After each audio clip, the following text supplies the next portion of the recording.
Guys, welcome to judicial wings and all job judiciary executive and legislation. मी पल्लवी परत तुमच्या सोबत आलेली आहे आणि आजचा हा दुसरा व्हिडिओ आहे आपला एसे रायटिंगवर. तर आजचा जो विषय आहे तो ज्युडिशरीसाठी खूपच महत्त्वाचा आहे, जो आहे justice delayed is justice denied. न्याय उशिरा मिळणे म्हणजे तो एक अन्याय आहे. तर याचे काय काय रिझन्स आहे याच्यावर आपण एसे आपल्याला जर असा आला तर आपण आपल्याला काय काय लिहावं लागेल यामध्ये. तर बघा, असं तर फ्रेजेस येऊ शकते, कदाचित असंही सरळ सरळ येईल की justice delayed is justice denied essay writing. But आपल्याला याची अजूनही चांगल्या प्रकारे तयारी करून जायची. ती म्हणजे कशी, तर होऊ शकतं की याचे ग्राउंड्स काय, म्हणजे कारण काय आहेत की ही जी मॅक्झिम आहेत ती परफेक्टली मॅच का करत आहे आपल्या ज्युडिशियल सिस्टीमला, हे एक कारण आपल्याला एसे रायटिंग मध्ये येऊ शकते. किंवा मग त्याच्यावर उपाय काय, ज्युडिशियल रिफॉर्म्स काय, की काय केलं पाहिजे म्हणजे स्पीडी ट्रायल चालू शकतं आपल्या इंडियामध्ये ज्युडिशियरी सिस्टीम मध्ये, म्हणजेच लवकरात लवकर कुठल्याही केसमध्ये आपल्याला न्याय मिळू शकतो. अशा प्रकारे विचारलं जाऊ शकतं. म्हणजे त्याचे कॉन्सिक्वेन्सेस काय आहे, कारण काय आहेत जस्टिस डिलेड होण्याचे, आणि मग हे जस्टिस डिले जर होत असेल तर त्यावर काय उपाय करावा. ठीक आहे की नाही. मग त्यावर गव्हर्नमेंटनी हो किंवा ज्युडिशियरीनी हो काय उपाय असे केले पाहिजे जस्टिस डिलेड होणार नाही आणि स्पीडी ट्रायल चालेल. आपण ही जी मॅक्झिम्स वाचत आहोत ती परफेक्टली मॅच तर होती आहे इंडियन ज्युडिशियल सिस्टीमला, पण ते तेवढंच सोपं सुद्धा नाही आहे. न्यायाची जेव्हा बाबतीत जेव्हा कोणी काही विचार करतं तेव्हा नॅचरल जस्टिस बघितला जातो. म्हणजे दोन्हीही बाजूंकडून सगळ्या गोष्टी ऐकण्यात येतात, त्यानंतर त्यावर बारकाईने सगळे एव्हिडन्स पाहिले जातात, त्यानंतर ट्रायल चालतं. ठीक आहे की नाही. याच्या खूप स्टेजेस आहेत, त्या स्टेजेसमधून सगळ्या स्टेज पार केल्यानंतर न्याय मिळतो. पण कधी कधी हा न्याय जो आहे तो फारच उशिराने मिळतो, त्यामुळे हा एक अन्यायच आहे की नाही असंही म्हणायला हरकत नाही. जसं आपण भरपूर काही केसेस बघतो. निर्भया केस आहे, 2018 मध्ये जजमेंट आलेलं आहे. नाम्बी नारायण केस जे आहे, जे की एक नामांकित सायंटिस्ट होते, त्यांना जस्टिस मिळवण्यासाठी 24 वर्ष त्यांना स्ट्रगल करावी लागली. तर ह्या 24 वर्षाचा जो कालावधी गेला त्यानंतर जर त्यांना न्याय मिळत असेल तर खरंच हा न्याय होईल का. तर हाही एक खूप मोठा इश्यू आज आपल्या ज्युडिशरीमध्ये दिसून येतोय आपल्याला. ह्या न्याय उशिरा मिळण्यामुळे, हे जस्टिस डिले होण्यामुळे भरपूर काही लोकांचं मानसिकता जी आहे ती बदललेली आहे. इंडियन ज्युडिशरी जर आपण बघितलं तर तिथे आज आपल्या इथे लोक एक मनच त्यावर तयारी झाली की कोर्टाची पायरी ही शहाण्यानेच चढावी. ठीक आहे की नाही. तर इथपर्यंत आपल्या ज्युडिशरीवर लोकांची निराशाजनक विचारसरणी झालेली आहे. आणि मग आपण याचे दुष्परिणामही तेवढेच बघतो. जसं लोक म्हणतात की कोर्टात आपल्याला लवकर न्याय मिळणार नाही किंवा कोर्टात गेल्यानंतर आपल्याला खूप सारा पैसा लागेल, तर मग यामुळे लोक बाहेरील उपाय शोधून काढतात. जर सिव्हिल जरी मॅटर असेल तर ते मग क्रिमिनल मध्ये कन्वर्ट होतं. So there is a thousand of cases in Indian judiciary perfectly match his mags. म्हणजे आपण उदाहरण घेऊया की भोपाळ गॅस ट्रॅजेडी आहे इथली, तर ती 26 वर्षा केसचं त्या ट्रायल चाललेलं होतं. तर आपल्याला सगळ्याला माहितच आहे अयोध्या वर्डिक्ट. ठीक आहे की नाही. किती वर्षापासून यावर वाद चाललेला आहे. तर मग ह्या सगळ्या केसेस आहेत त्या काय एवढा वेळ लागतो. काही रिझन्स पण आहे, काही व्हॅलिड रिझन्स पण आहे त्याला, आणि काही जे रिझन्स आहेत ते बिलकुलच व्हॅलिड नाही आहेत की ठीक आहे एवढा वेळ लागतो या केसला. पण 26 वर्ष जर जस्टिस मिळायला लागत असेल तर मग त्या केसेसचा काही फायदाच नाही आहे. आणि आपण काही सिव्हिल केसेस पाहतो जे की आपण जर आता वकिली करत असू तर आपल्या जन्माच्या तेव्हापासूनच्या केसेस आपण त्या वर्षीच्या केसेस आपण ज्युनियर्स च्या हातामध्ये त्या फायली दिसतात. हा जो लागणारा वेळ आहे, लागणारा जो होणारा डिले जो आहे तो कितपत योग्य आहे. तर या विषयावर जर आपल्याला एसे लिहायचा असला तर काय काय कारण आपल्याला लिहावी लागतील आणि काय काय उपाय असे आपल्याला यामध्ये सुचवावे लागतील की त्यामुळे स्पीडी ट्रायल होऊ शकतं. तर चला मग आता बघूया की काय कारण आहेत जस्टिस डिलेड होण्याची. तर सर्वात पहिला कारण इथे आहे की नॉट इनफ जजेस, म्हणजे लॅक ऑफ नंबर ऑफ जजेस. जजेसची संख्या फार कमी आहे. मी आता डेटा कुठल्याच प्रकारे तुम्हाला केसेसचा किंवा जजेसचा डेटा मी तुम्हाला नाही सांगणार, कारण हा डेटा वारंवार चेंज होत जातो आणि मग हा जो व्हिडिओ आहे तो लॉंग लास्टिंग युट्यूबवर राहतो. त्यामुळे मला नाही वाटत की डेटा सांगणं आता स्थितीमध्ये योग्य राहील. त्यामुळे मी डेटा तुम्हाला जजेसचा किंवा केसेसचा सांगणार नाही. सो नॉट इनफ जजेसचं जजेसचे जे प्रमाण आहे ते भरपूर प्रमाणात आपल्या इंडियन ज्युडिशियरीमध्ये कमी आहे. याचे भरपूर काही कारण आहे की ज्युडिशरी जे आहे इंडिपेंडन्स आहे आणि एक्झिक्युटिव्ह ज्युडिशरी कॉन्फ्लिक्ट जे आहे तेही एक कारण असू शकतं, पण जजेसची रिक्वायरमेंट आता सध्या खूप आवश्यक आहे. कारण भरपूर प्रमाणामध्ये फाईलवर फाईल चढत आहेत आणि जजेस जे आहेत ते कमी आहेत. जसं आपण बघतो की प्रत्येक छोट्या मोठ्या गावामध्ये हॉस्पिटल्स असतात. कोर्ट मात्र तालुका प्लेसच्या खाली नाही आहेत. जे काय आहे ते ग्राम न्यायालय आहे आणि तिथेही त्याच्यामध्ये इतका रिफॉर्म्स नाही आपल्याला बघायला मिळत. सो त्यानंतर दुसरा जो पॉइंट आहे आपल्याकडे तो आहे there are not enough courts. कोर्ट्सची ही संख्या आपल्याकडे खूप कमी आहे. कोर्टची संख्या ही वाढवण्याचे गरजेचं आहे. त्यानंतर कोर्टची संख्या जर बघितली तर देशामध्ये एक सुप्रीम कोर्ट आहे. त्याच्याही बेंचेस व्हावे सुप्रीम कोर्टाची ही मागणी आहे. पण इथे असा प्रॉब्लेम आहे की सुप्रीम कोर्टाच्या युनिकनेसवर इथे भरपूर जास्त इम्पॅक्ट पडणार आहे जर सुप्रीम कोर्टाचे बेंचेस दिले तर. हे बघा आपल्या इथे दिल्लीला सुप्रीम कोर्ट आहे, मग केरळच्या कुठल्याही व्यक्तीला सुप्रीम कोर्टात जर काही काम असेल, सुप्रीम कोर्टामध्ये जायचं असेल तर त्याला पूर्ण देश पार करून दिल्लीला जाण्यासारखंच आहे. ठीक आहे की नाही, या टोकापासून तर त्या टोकापर्यंत. सो अशा प्रकारचे प्रॉब्लेम्स इथे अराईज होत आहे. पण सुप्रीम कोर्टाचे जर बेंच हायकोर्टासारखे केरळ किंवा इकडे तिकडे व्हायला लागले तर इथे एक सुप्रीम कोर्टाच्या युनिकनेसवर फरक पडेल. ठीक आहे, त्यामुळे सुप्रीम कोर्टाचे बेंच होणं हे कितपत योग्य आहे किंवा कितपत योग्य नाही हे अजून ठरलेलं नाही आहे. सो हायकोर्ट जे आहे ते हायकोर्ट जसं आपण आपल्या महाराष्ट्रामध्ये धरलं तर 2 बेंच हायकोर्टचे आहेत, नागपूर आणि औरंगाबाद. सर 2 बेंचही आपल्याला आज पुरेसे पडत नाही आहेत, कारण अपील राईट जो आहे तो अपील राईट आजकाल सगळ्यांनाच वाटतं की खालच्या कोर्टांनी निर्णय न दिल्यानंतर आपण हायकोर्टात जावं, हायकोर्टात आपल्याला न्याय मिळेलच मिळेल. तर डिस्ट्रिक्ट कोर्टमध्ये जर आला आपण तर डिस्ट्रिक्ट कोर्टमध्ये सुद्धा जजेसची संख्या भरपूर प्रमाणात कमी आहे. ज्या तऱ्हेने केसेस फाईलवर फाईल वाढत जात आहेत त्यामुळे डिस्ट्रिक्ट कोर्ट सुद्धा डिस्ट्रिक्ट कोर्टाची संख्या सुद्धा आपल्याला कमी पडत आहे. तालुका प्लेसवर आपल्याला सिव्हिल आणि जेएमएफसीचे कोर्ट्स मिळतात, तर तिथे सुद्धा 1 किंवा 2 अशा जास्तीत जास्त पोस्टिंग आपल्याला तिथे जजेसच्या पाहायला मिळतात. त्यानंतर तर कोर्ट्स खाली नाहीच आहे. त्यानंतर ग्राम न्यायालय वगैरे आहे, पण तिथे तेवढा रिफॉर्म आपल्याला बघायला भेटत नाही. त्यानंतर तिसरा पॉइंट आपण लिहू शकतो की अपील राईट आणि मिसयूज ऑफ अपील राईट. सगळ्यांना अपील राईट आहे, अपील करायला हवे, हा तुमचा फंडामेंटल राईट आहे, पण भरपूर प्रमाणात अर्ध्यापेक्षा जास्त केसेस अपील राईट जे आहेत ते मिसयूज होत आहेत. म्हणजे खालच्या कोर्टाने व्यवस्थित जजमेंट दिलेलंही असतं भरपूर वेळा, तरीही अपीलचा राईट आहे म्हणून तुम्ही अपील करता. ठीक आहे की नाही, मग हायकोर्टातही तोच निर्णय लागतो आणि सुप्रीम कोर्टातही तोच निर्णय लागतो.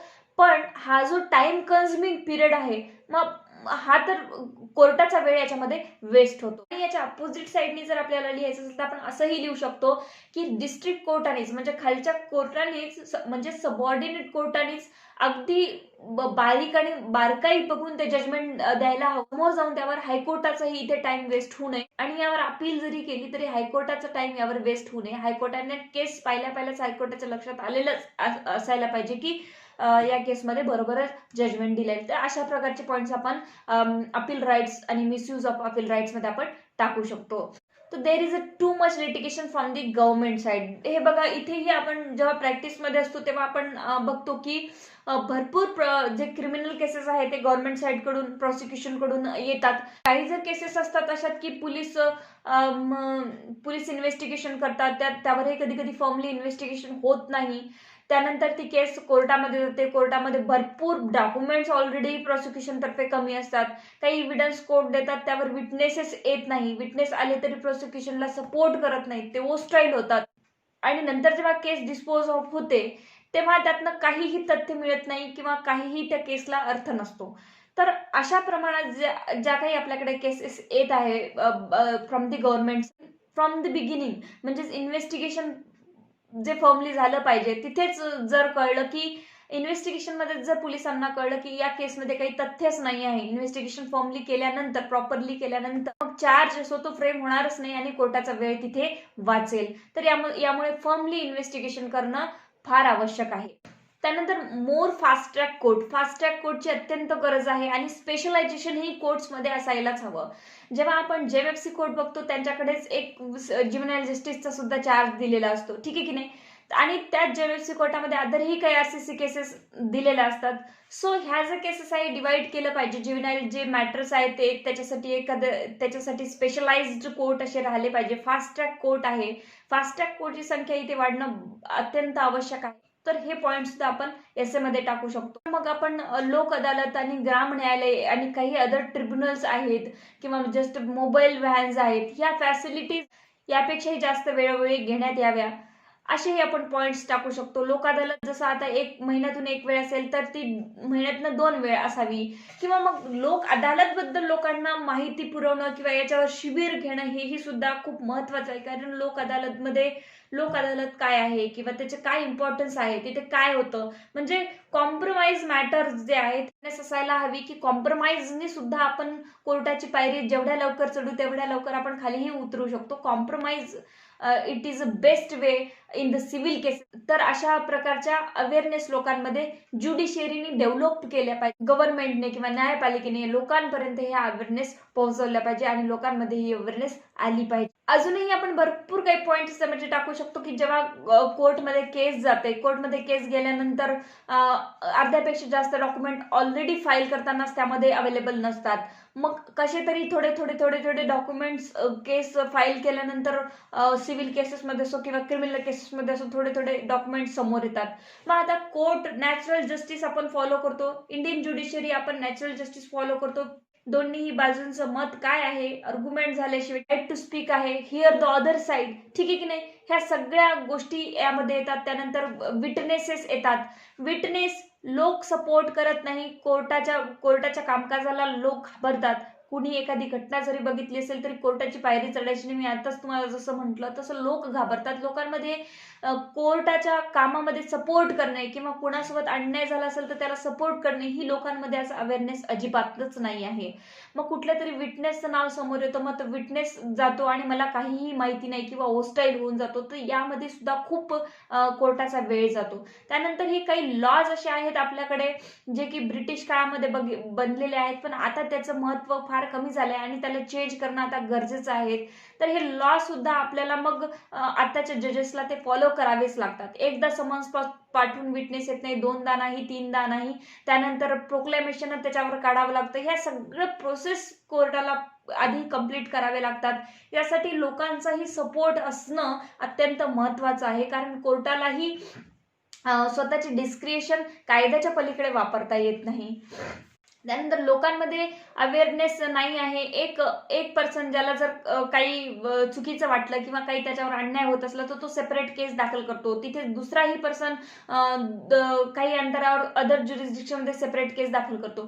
तर ह्या PIL वगैरे आहे, RTI जे आहे, याबद्दल लोकांमध्ये अवेअरनेस नाही आहे. कायद्याचं ज्ञान लोकांना अजून तिथपर्यंत झालेलं नाही आहे. आणि काही केसमध्ये तर अक्युज्ड मिळत नाही.